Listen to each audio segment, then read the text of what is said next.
chapters around the country, a number of them in the Ohio area, and so individuals should certainly be involved. We don't currently have a chapter in Kentucky, though it's the state that produces the most amount of marijuana in the United States, and absolutely, positively, the bluegrass state needs to be normal, just like this plant. We need to have this as a taxed, regulated commodity in the southeast United States.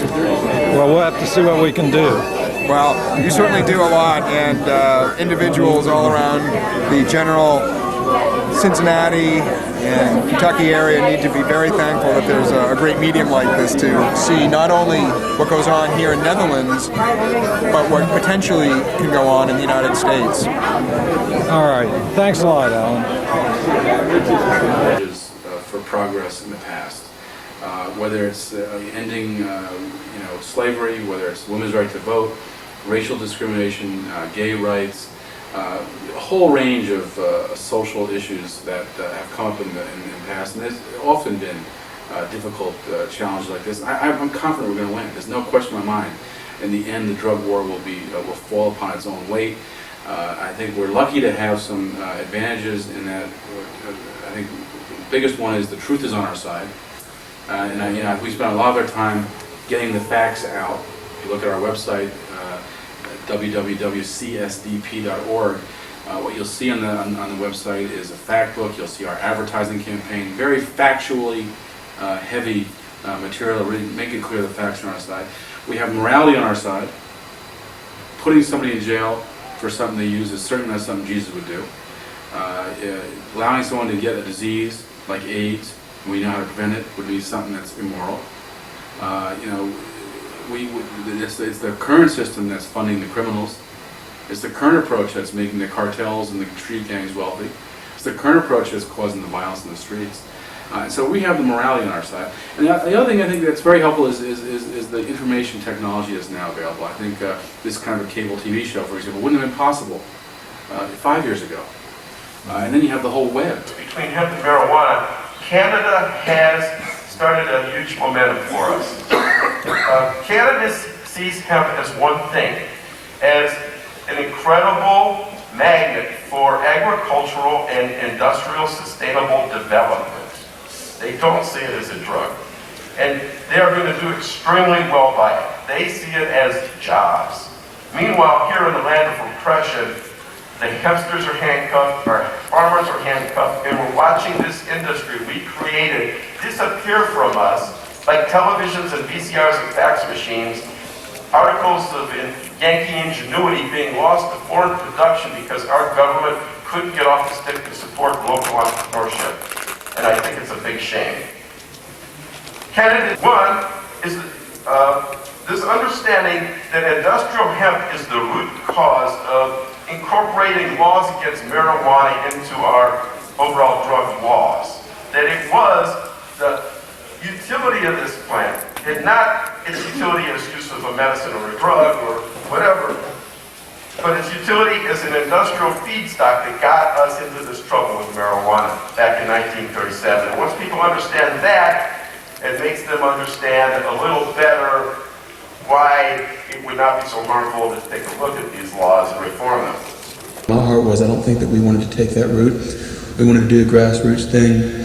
So we toured with pretty much people that we loved. We did Cheryl, obviously the Willie Nelson stuff, and here I am doing a solo tour with Jewel, and say what you will, Jewel's a grade A singer, so it's just me and her, and it's real intimate.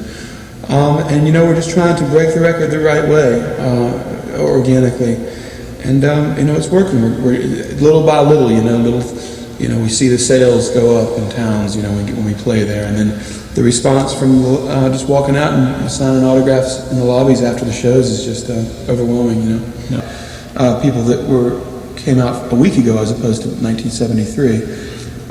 So all it really is my reverence, I think, for great music and the way that songs and the way that albums played through and the way that songs were written back in the 70s and 60s and 50s.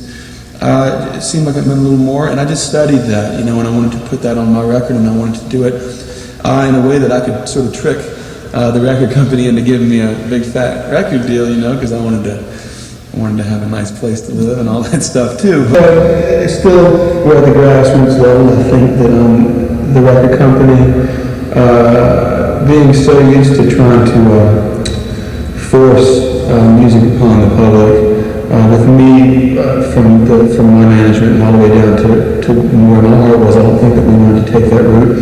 We wanted to do a grassroots thing, so we toured with. We're trying to copycat.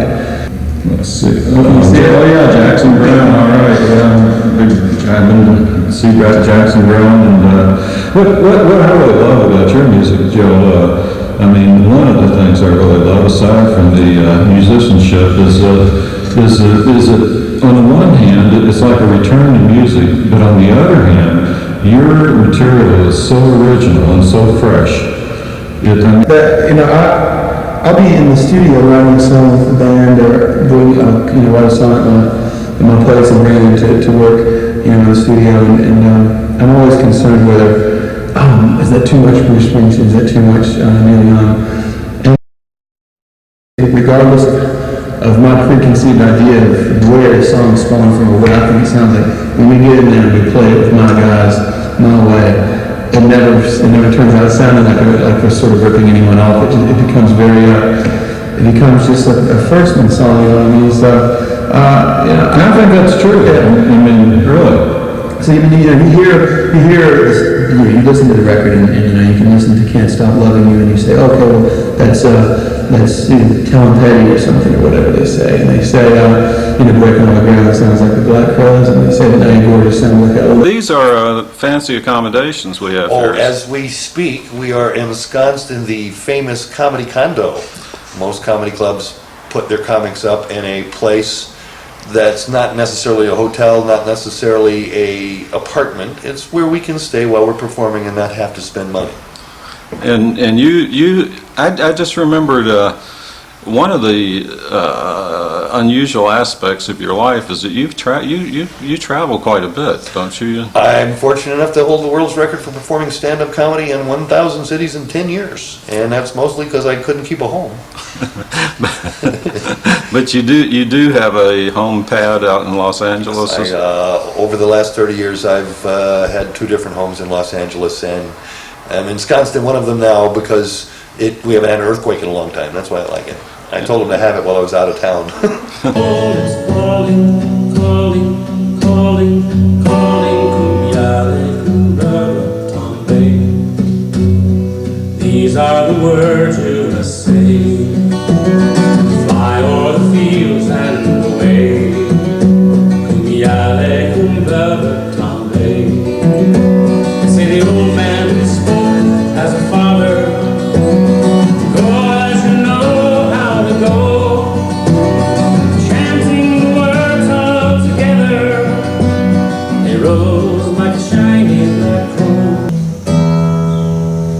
I played a Russian gypsy tune.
Лишь только песня летит на замерзшем степи.